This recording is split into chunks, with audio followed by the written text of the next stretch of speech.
Carl Jung, the most powerful sign your soulmate is coming. Part 1, Soulmate in Carl Jung's view, not just romantic love. Carl Jung never used the word soulmate the way pop culture defines it today.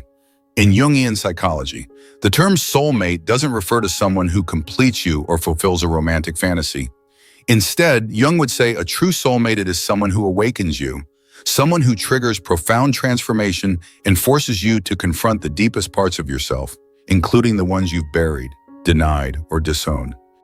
This concept goes far beyond superficial attraction. It dives into the realm of the psyche. In Jung's framework, the idea of the soulmate connects intimately with the anima, and animus, the unconscious feminine and masculine aspects within every individual. For Jung, these inner archetypes project themselves outward onto the people we fall in love with. When someone seems eerily familiar, magnetic, or unexplainably significant, it's often because they are reflecting something from our unconscious back at us. Jung believed the people we are most drawn to, especially in a romantic context, are rarely random. They serve as mirrors, and often, these mirrors show us parts of ourselves we aren't ready to accept. The anima and animus as internal soulmates. Let's break this down. In every man, Jung theorized, there exists an unconscious feminine element, the anima. And in every woman, there's an unconscious masculine aspect, the animus. These aren't about gender or sexuality, they're psychic energies. The anima is associated with emotion, creativity, intuition, and the inner world. The animus is tied to logic, drive, and external action. What happens when we meet someone who seems to complete us? From Jung's lens, that person may be embodying our anima or animus projection. We aren't just falling in love with them, we're falling in love with a part of ourselves we've long neglected. The most powerful soulmate connection, therefore, isn't someone who makes us feel whole because they have what we lack. It's someone who activates the unconscious, forcing us to reintegrate the split-off pieces of our inner being. This is what Jung meant when he said the meeting of two personalities is like the contact of two chemical substances if there is any reaction. Both are transformed.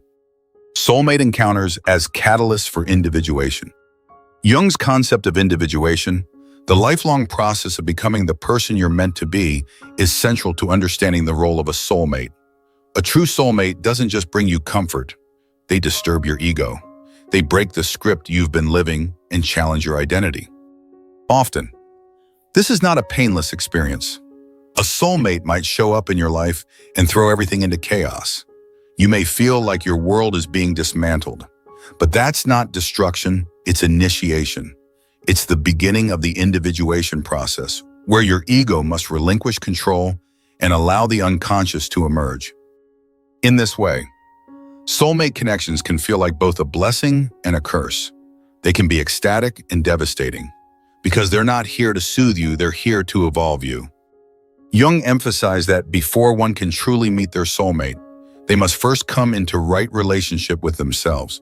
That includes confronting the shadow, the parts of the psyche we repress, fear, or despise, and it means acknowledging the projections we place on others.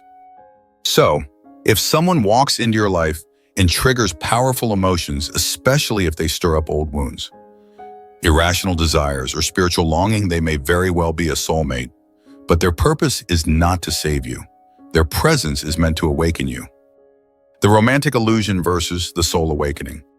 In modern culture, we idealize the idea of a soulmate as someone who loves us unconditionally, understands us without words, and stays with us forever. Jung would argue that this is an illusion born from ego-driven projection. It's a fantasy that seeks to bypass growth and pain. In contrast, a soulmate in Jungian terms is someone who doesn't let you remain asleep. They shatter illusions. They strip away false identities. They push you into the dark corners of your soul and say, look there, that's where your healing begins. This is why many soulmate relationships don't last forever in the physical realm. Their impact is psychic, not necessarily practical. They may come into your life briefly, but leave a lifelong imprint. They're not always meant to be life partners. They're meant to be soul catalysts. Think of them as sacred disruptions. They enter at a specific phase in your development to help you break free from who you think you are, so you can begin to discover who you really are. Recognizing the energy of a soulmate. So, how do you recognize when a soulmate is near? According to Jungian psychology, the signs aren't always external. They're energetic. You begin to feel a pull toward inner transformation. You may start questioning your old desires, detaching from superficial relationships, or yearning for a connection that touches your essence. You may also find yourself haunted by dreams, symbols, or synchronicities all pointing you inward. Jung said that the unconscious communicates through symbols. When a soulmate is on the horizon, your unconscious may begin to speak louder. You'll notice more emotional turbulence, more introspection, and more spiritual sensitivity. Importantly, the appearance of a soulmate is not a reward, it's a reflection. If you've done the deep work of shadow integration, of facing your inner wounds, and of owning your full self, then your energy changes. You begin to radiate a different frequency, and that frequency begins to attract a corresponding soul. In Jung's terms, this is resonance, the alignment between your conscious self and your deeper psyche. When that alignment occurs, it creates a psychic magnetism. You're no longer chasing love, you're embodying it. And when that happens, the person who resonates with your soul cannot help but be drawn to you. Emotional disorientation as a sign. Another overlooked sign that your soulmate may be approaching is a period of emotional disorientation. You may feel restless, uncertain, or existentially empty. It feels as though the old world no longer satisfies, but the new world has not yet revealed itself. This liminal space, the psychological in-between, is often the precursor to major inner breakthroughs. Jungians would call this a numinous moment, a point where the ego loses grip and something greater begins to emerge. In this state, many people feel a pull towards spiritual questions. They may start journaling, meditating, or seeking answers in philosophy and psychology. These are signs that the psyche is preparing to receive something or someone that transcends ordinary experience. If you're in this phase, don't rush. Don't try to fill the void with distractions. Allow the transformation to happen. It's a sacred space, even if it feels confusing. Jung's warning about projection. Perhaps Jung's greatest contribution to the understanding of soulmates is his warning about projection. He insisted that before we can truly love another, we must reclaim the parts of ourselves that we project onto them. For instance, if you idealize someone as the one, ask yourself what qualities they possess that you deny in yourself. Are they emotionally open, fiercely independent, deeply spiritual? Those traits may be present in your unconscious and are now being shown to you through the other person. Until you retrieve those projections, your soulmate relationship will feel imbalanced. You'll feel obsessed, insecure, or dependent. But once you recognize that what you love in them also lives in you, the relationship can become more conscious, stable, and transformative. This is not a comfortable process. It requires brutal honesty and the willingness to see yourself as both flawed and divine. But Jung believed it was the only path to true connection, not just with others, but with the self. ChatGPT.9. Part 2. The individuation journey. The inner prerequisite for meeting your soulmate. Carl Jung emphasized that before a person can enter into a truly meaningful and transformative relationship, especially one with a soulmate, they must undergo the process of individuation. This journey, according to Jung, is not just about self-improvement or becoming more attractive. It is the psychological path toward wholeness. It requires an individual to come into full awareness and integration of their conscious ego, unconscious shadow, animus, and true self. Without individuation, what most people call love is often just projection, a distorted mirror reflecting unmet needs, unhealed wounds, or fantasies onto someone else. That's why Jung said the people we're most magnetically attracted to tend to stir something buried within us. But only those who have begun the deep inner work can recognize the difference between toxic attachment and authentic soul resonance. Let's unpack this further. What is individuation in Jungian terms?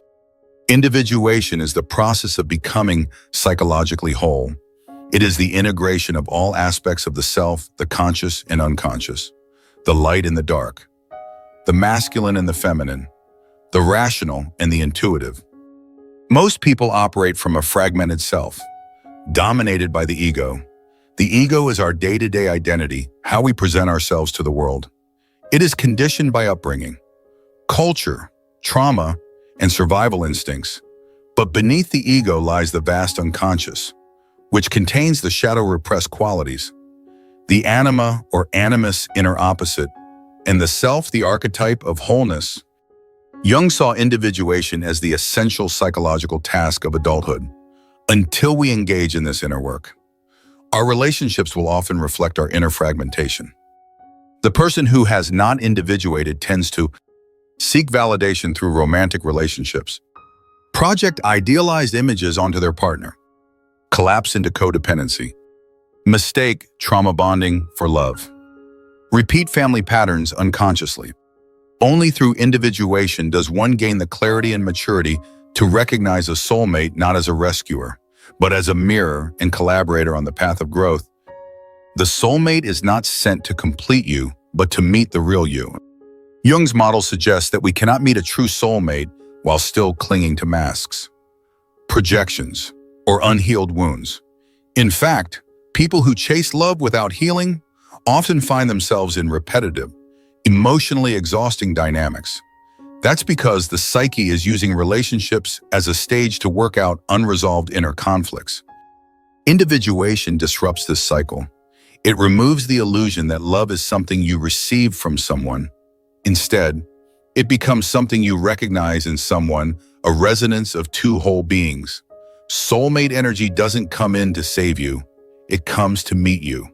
Once you've peeled back the layers of false identity and confronted the unconscious material that's been shaping your life. Signs you are entering the individuation process before meeting a soulmate. Jung never claimed individuation was easy.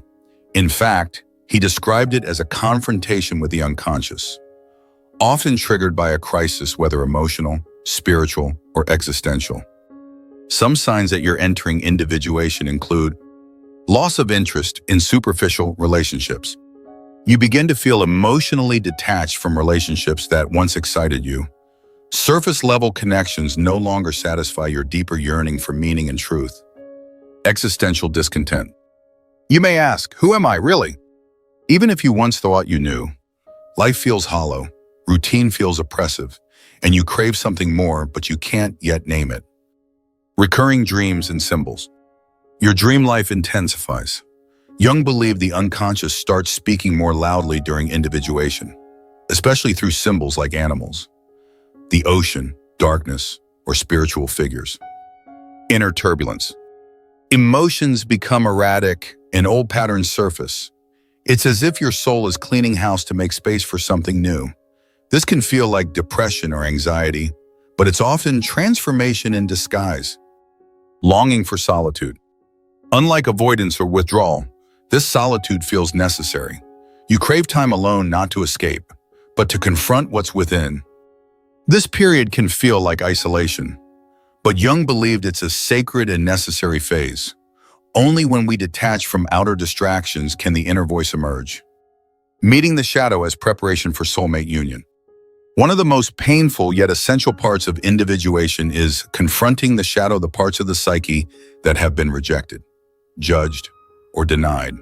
These might include anger, neediness, shame, sexuality, or even deep love. The shadow isn't evil, it's just unacknowledged. And unless we make peace with our shadow, we'll inevitably project it onto others, especially romantic partners. For instance, if you repress your anger, you might be attracted to people who express it openly, either admiring or resenting them. If you hide your vulnerability, you may fall for people who are emotionally available, only to sabotage the connection. If you deny your own power, you may chase people who appear dominant, charismatic, or confident. Jung warned that falling in love often activates shadow projection. The intensity you feel may not be about the person, but about the part of yourself you see in them without realizing it. True soulmate relationships can only exist when both people have begun the process of shadow integration. That doesn't mean perfection, it means awareness. You don't need to fix everything before love arrives, but you must be awake to what's really going on within you. Breaking the ego script. Another key component of individuation is the breaking of the ego script. We all carry internal narratives like, I'm not worthy of love. Love has to hurt. I always have to earn affection. I'll never be chosen. These scripts are not truths.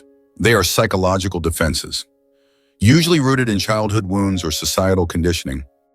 When someone begins individuating, they start to question these scripts. They recognize them as outdated and self-sabotaging. The deeper they go, the more they can rewire their internal beliefs, and as their energy shifts, so does what they attract. You cannot call in a soulmate while secretly believing you are unlovable. That frequency will push true connection away. Individuation allows you to rewrite your story from the inside out. Spiritual awakening as a byproduct of individuation. Individuation often leads to a kind of spiritual awakening, not necessarily religious, but an awakening of deeper consciousness. You begin to sense that you're not just a personality, but a soul on a journey. You may become drawn to meditation, dream work, archetypal study, shadow journaling, or inner child healing. You start seeing patterns in your life not as curses, but as invitations. This spiritual sensitivity opens the door for soulmate energy to enter, not because you're performing rituals, but because you're living in alignment. You're not chasing love, you're embodying it. Jung believed that individuation made space for the self, the inner archetype of divine wholeness, to emerge. When the self is active in your psyche, you attract not from need, but from fullness. This is when the true soulmate connection becomes possible. The psychological death before the rebirth. Most people want the soulmate, but not the death.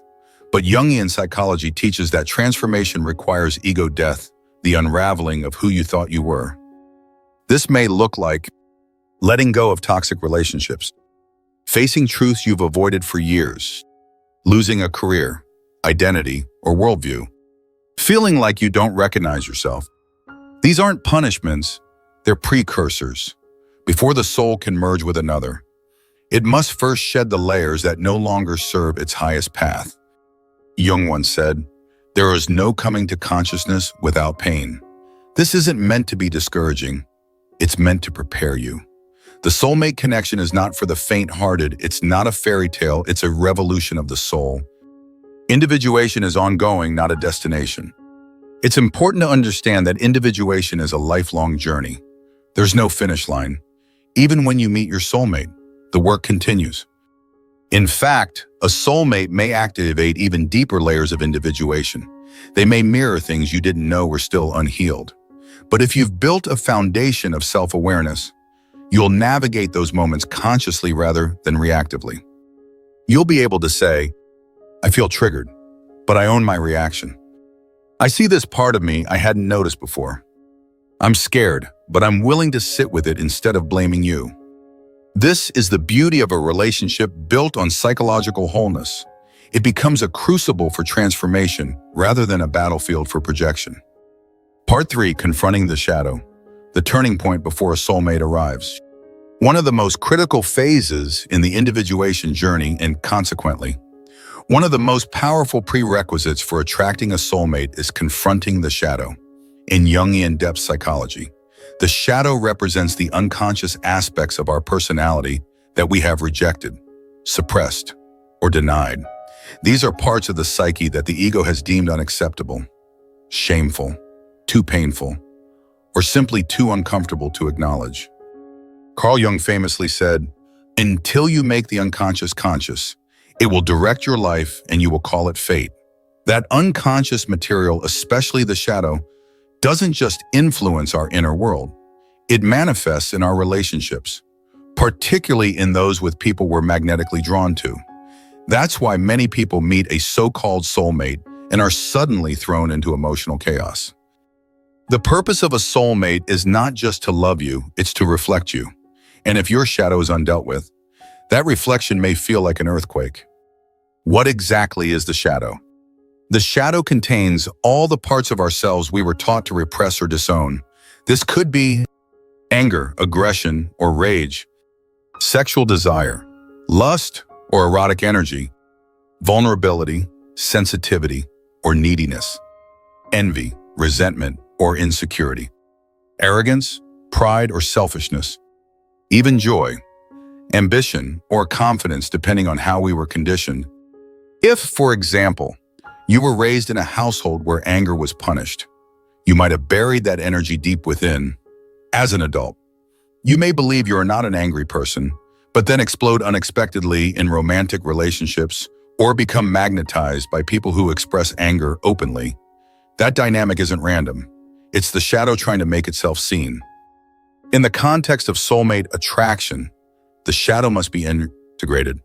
Otherwise, the person you're drawn to will become a screen onto which you project everything you haven't dealt with inside yourself. You might idealize them, villainize them, or oscillate between both. That's not love, it's psychological displacement. Why the shadow awakens before a soulmate arrives. Meeting a soulmate is not just a romantic event, it's a psycho-spiritual initiation. It stirs the deepest currents in your unconscious because the person is often carrying traits or energies you haven't yet integrated within yourself. Jung emphasized that romantic relationships, especially intense ones, are fertile ground for shadow activation. The deeper the connection, the more potent the projection. This can show up as unexplainable irritation or conflict with someone you also feel deep affection for, obsession over their flaws or behaviors, even when those mirror your own unacknowledged traits, jealousy or control issues, which often point to insecurity you haven't addressed, a sense of completeness that turns into dependence, indicating you've outsourced your wholeness. Before a soulmate arrives, the psyche will often begin to surface old, buried wounds to make room for conscious connection. This can feel like emotional turbulence, intense dreams, mood swings, or a spiritual void. It is the shadow knocking. The role of projection in soulmate dynamics. Projection is the psychological mechanism through which we see our shadow in others. Jung warned that most early romantic connections are rooted in projection, not genuine understanding. You're not seeing the person, you're seeing your unconscious material reflected in them. This is why initial soulmate connections can feel euphoric and terrifying at the same time. You may feel as though you have known this person your entire life. You may experience spiritual or psychic synchronicities, but beneath that magic lies the potential for chaos unless you've already begun to own what you're projecting. Some common projections include projecting the rescuer onto someone, hoping they'll save you from yourself. Projecting the persecutor, making them responsible for all your inner discomfort. Projecting the ideal, expecting them to be perfect and faultless. Projecting the parental figure, repeating your mother or father wounds unconsciously. These projections are not wrong, they are inevitable, but if unexamined, they will sabotage the relationship before it can mature. Facing the shadow in solitude first. Jung emphasized the importance of meeting the shadow in solitude before encountering it in another. This is why many people feel an intense pull toward isolation, reflection, or healing prior to meeting a soulmate. This loneliness isn't a punishment, it's preparation. It's the psyche inviting you inward, asking you to reflect on patterns in past relationships, journal or express repressed emotions, revisit childhood wounds, question where your identity has been shaped by survival, not authenticity. The more you integrate your shadow alone, the less likely you are to unconsciously dump it onto someone else. And the more emotionally sovereign you become, the less needy your love becomes. That's the kind of energy a soulmate is drawn to, not desperation, but depth. The shadow and emotional triggers. Another way the shadow shows up is through emotional triggers. If someone triggers you deeply, especially in romantic or intimate settings, it's a sign that part of you has been activated, usually a part that hasn't been fully accepted. Instead of asking, "Why are they doing this to me?" Jung would encourage you to ask, "What part of me is being revealed here?" For example, if you feel rejected, is it because you carry a wound of abandonment? If you feel overly jealous, is it because you haven't made peace with your self-worth? If you feel suffocated, Is it because you have historically had to overgive to feel safe? Triggers are sacred invitations. They are doorways into shadow work. And doing that work before or during a soulmate connection is what transforms it from karmic entanglement into conscious union. The rebirth through shadow integration. Once the shadow begins to be integrated, the psyche goes through a kind of rebirth. You stop chasing relationships for validation and start choosing them from wholeness. You begin to see that love is not about fixing or completing anyone, it's about mirroring truth. This phase is characterized by emotional neutrality. Not apathy, you're not triggered by old wounds as easily. Stronger boundaries not as walls, but as containers for growth. Compassion for others and for yourself because you understand human complexity. Greater discernment, you recognize when someone's energy is familiar because of past patterns, not present alignment. The more you embody this state, the more magnetic you become, not in a seductive way, but in a soul-aligned way. Soulmate energy isn't attracted to drama, it's drawn to clarity. Shadow work as a daily practice. Contrary to popular belief, shadow work isn't something you do once. It's a daily psychological hygiene practice. It involves self-inquiry, asking what am I avoiding or denying, emotional processing, letting yourself feel without judgment, dream analysis, studying recurring symbols or images, inner dialogue, speaking to your inner child, inner critic, or repressed parts, creative expression, channeling shadow material through art, writing, or movement. Jung encouraged people to dialogue with their shadow, not destroy it. The goal is integration, not elimination. Every shadow trait has a gift. Anger becomes boundary setting. Envy becomes inspiration. Shame becomes vulnerability. Lust becomes creative life force. By owning these aspects, you no longer need others to carry them for you. That's when you stop looking for your soulmate to fix you and instead invite them to co-create with you. How the shadow distorts love without you realizing it. Many people are unaware of how deeply the shadow manipulates their love life. You may think you're making rational choices, but your unconscious wounds are actually steering the wheel. For example, you might repeatedly choose emotionally unavailable partners because intimacy feels threatening to your unhealed inner child. You might sabotage healthy relationships because your shadow believes love equals suffering. You might stay in toxic dynamics because you equate chaos with passion. Until the shadow is integrated, love remains a battlefield. You'll keep thinking love is the problem when in truth, it's your unconscious patterning. Jung wrote that the greatest burden a child can carry is the unlived life of their parents. If you haven't dealt with generational trauma, that shadow may still be influencing your relationships. It's not just about your history, it's about inherited psychological material. Attracting a soulmate through wholeness, not wounds. A soulmate is not attracted to your brokenness. They are drawn to your courage, the courage to face yourself, to feel your pain, and to love the parts you once disowned. That's the paradox of shadow work. The more you embrace your darkness, the more light you radiate. You don't attract a soulmate by pretending to be perfect. You attract them by being honest, raw, and awake. You speak the language of authenticity, and in a world addicted to illusion, that language is magnetic. You stop asking, when will they come? And start becoming the kind of person they can meet. Part 4, Prophetic Dreams.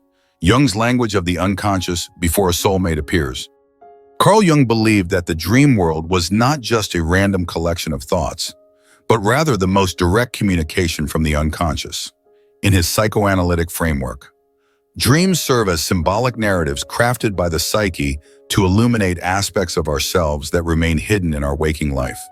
When it comes to romantic relationships, particularly soulmate connections, Jungian psychology holds that prophetic dreams often precede or accompany the arrival of someone deeply significant. These dreams don't come from fantasy or wishful thinking. They come from the self, the center of your entire psychological reality. Before you consciously meet a soulmate, your unconscious often knows. That knowledge reveals itself symbolically through images, archetypes, and emotional landscapes within dreams. If you're paying attention, your dream life can give you profound clues that someone important is coming. and even more importantly, whether you're internally ready for that connection. Jung's view, dreams as a compass for individuation. Dreams, in Jungian psychology, are compensatory. That means they balance out the conscious ego's perspective with deeper, unconscious truths. If your waking life is disconnected from your soul's needs, your dreams will often reflect what's missing. In the context of soulmate preparation, dreams serve several functions. They reveal internal readiness for union by showing whether your anima or animus is integrated. They highlight unresolved wounds that need healing before you can enter a mature relationship. They offer symbolic previews of future events, people, or feelings, what Jung called the numinous or the archetypal. They facilitate communication between the conscious ego and the greater self, allowing a psychic bridge to form. When soulmate energy is on the horizon, your dreams may intensify, take on a mystical tone, or even involve recurring figures. The unconscious is trying to speak to you in a language older and deeper than words. Common archetypal symbols in soulmate dreams. Archetypes, according to Jung, are universal psychic patterns that exist in the collective unconscious. They show up in myth, religion, and most powerfully in dreams. Certain symbols appear consistently across cultures when someone is about to undergo a deep inner transformation, like the arrival of a soulmate. Some of these symbols include: water represents the unconscious, emotional depth, and spiritual rebirth. Dreaming of oceans, rivers, or swimming often means you are entering a new emotional state. It can symbolize the washing away of old identity in preparation for union. Bridges or doorways crossing into a new realm, usually from ego-based identity into a deeper psychological space. If you dream of walking through a door or over a bridge, it may symbolize transition, especially into relational consciousness. Weddings or spiritual ceremonies represent the union of opposites, anima and animus.